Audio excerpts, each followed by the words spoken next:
Irfan Ysembelliu është një biznesmen që ne e quajmë Irfan mashtruesi. Ndoshta dikush mund të thotë se duhet të japim prova dhe fakte, por i kemi dhe provat e faktet. Festa e birrës Korça, pra festa e birrës së tij, jo festa e qytetit të Korçës, ku janë me dhjetra fabrika birrash të cilat marrin pjesë. Merr pjesë dhe Elbari, merr pjesë dhe Heineken, merr pjesë dhe Birra Peja, marrin pjesë shumë birra. Nuk është festa e birrës Korça të Irfan Ysembelliut, këtij mashtruesi të pandrejshëm që tentoi disa vite më parë të sabotonte dhe të anulonte festën e birrës në Korçë, e bojkotoi, mashtroi bashkinë deri në ditët e fundit dhe më pas nuk bëri kontratë, nuk mori pjesë. Nxirrte televizionin e tij të thoshte një gënjeshtra se qytetarët po bojkotojnë festën, se do të vinin këngëtar të huaj dhe gjoja do të ruante traditën Irfan mashtruesi. Pengmarrja në Prestige Resort. Gjithsesi, për te këtij mashtruesi të papërsëritshëm, ne kemi edhe një fakt tjetër, atë që lidhet me ngjarjen e raportuar nga policia në Prestige Resort. Atje ku Irfan Ysembelliu kishte ndërtuar pa leje, atje ku kishte zënë dhe kishte ndërtuar pishinat që u shembën. Dhe atëherë mashtroi në lidhje me atë investim që kishte bërë. Shkoi deri aty sa paturpësisht u zinte në gojë publikisht bukën që kishin ngrënë njerëzit e tij apo ftesën që u kishte bërë. Dhe duhet të ndërtonte ky pa leje se kishte shtruar, kishte ngrënë drek Edi Rama apo Taylan Balla dhe ky kishte të drejtë të zinte rërën, pishinat e bregut, siç e ka uzurpuar. A thua se është pronar i golemit Irfan Ysembelliu që nuk i dihet ku i ka pronat në skrapar? Ky mashtrues që nuk paguan taksat dhe bën evazion fiskal. A nuk u kapi Irfan Ysembelliu në Birra Korça kur i kontrolluan kamionin që kishte sasi më të madhe birre se sa fatura? Ky nuk paguan tatimet që i çon një shkresë, i thon, paguaj detyrimet dhe borxhet që ke si gjithë të tjerët. Por Irfan mashtruesi nuk pranon, sulmon, shan dhe kërcënon prej vitesh tatimorët. Ky mashtrues i cili nuk ka kurajën të flas kundër Edi Ramës, por thotë se i ka rënë në qafë Belinda Balluku. Edi Rama e do këtë, por na e pas ka hal në sy Belinda Balluku. Irfan mashtruesin. Ndërkohë së fundmi në biznesin e tij shkuan tatimet sërish. Shkoi task forca që shkon në qindra subjekte dhe biznese gjatë verës, të cilat operojnë gjatë sezonit turistik. Shkon, kontrollon faturat, çmimet dhe deklarimet që bëhen në shtet. Pasi njerëzit janë me mira në resortin e Irfanit që deklarohen më pak lek, më pak të ardhura, që do të thotë shteti merr më pak taksa, dhe tatimorët nuk kanë shkuar vetëm te Irfani, por tek Irfani u bë zhurma. Ndërsa punonjësit e tatimeve deklaruan se i morën peng dhe i mbyllën në një dhomë, ky mashtrues nxorri momentin e hyrjes të inspektorëve.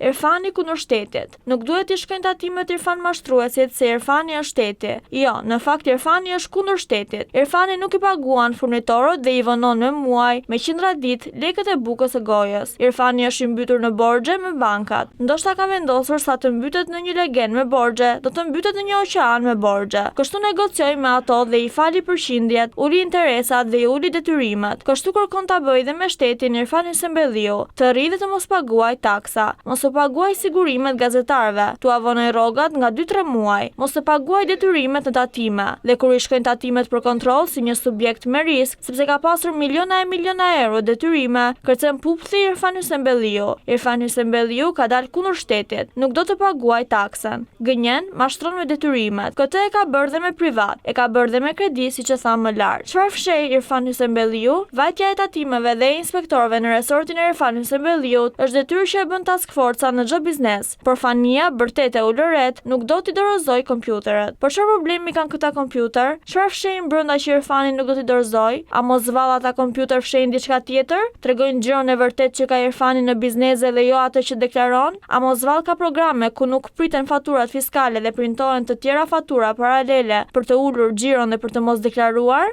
Se në rast se ky Irfani është kaq i ndershëm dhe kaq i drejtë, do t'ua jepte kompjuterët tatimeve. Kanë shkuar te 10 biznese e i kanë marrë kompjuterët dhe ua kanë kthyer. Kanë parë se nuk ka programe të dyta. Deklarimet janë në rregull dhe i lën të vazhdojnë punën. Por Irfani fshe, prandaj dhe nuk i dorëzon ata kompjuter. Po të mos kishte asnjë problematik, pse nuk ua jepte tatimorëve kompjuterët? Një telefonat larg. Për 3 minuta vjen kompania që vendos programet fiskale me një kompjuter të ri dhe vazhdon punën. As puna nuk pengohet dhe zyrtarët e shtetit kryejnë detyrën. Por Irfani përballet me shtetin. Jo se është ndonjë njerëz që u mbështet protestat. Mos e qani hallin, sepse është njeriu dhe miku i ngushtë i Erion Veliaj dhe i Ilir Metës. Sa me Ilir Metën, sa me Sali Berishën, sa me Edi Ramën, sa me Lulzim Bashën. Erdhi Rama në pushtet, s'ka si Rama, roft Rama, dhe tani s'ka si Veliaj, roft Veliaj. Megjithëse ai ndodhet në burg. Ja, ky është Irfan Ysembelliu ose Irfan mashtruesi që i themi ne, që del kundër shtetit sepse shteti i thot paguaj taksat, paguaj tatimet dhe detyrimet. Dhe në mënyrë banale, në mënyrë ordinere e përdor median e tij për qëllime korruptive korruptive dhe skandaloze për të mbrojtur rajoneve liajn apo për të sulmuar zyrtarët e tatimeve se i kontrollojnë bizneset në zbatim të ligjit dhe i kërkojnë të paguajë taksat. Sulmohen me emër e me mbiemër, burra e gra, inspektor dhe dritor, sepse kanë bërë një krim në jetën e tyre.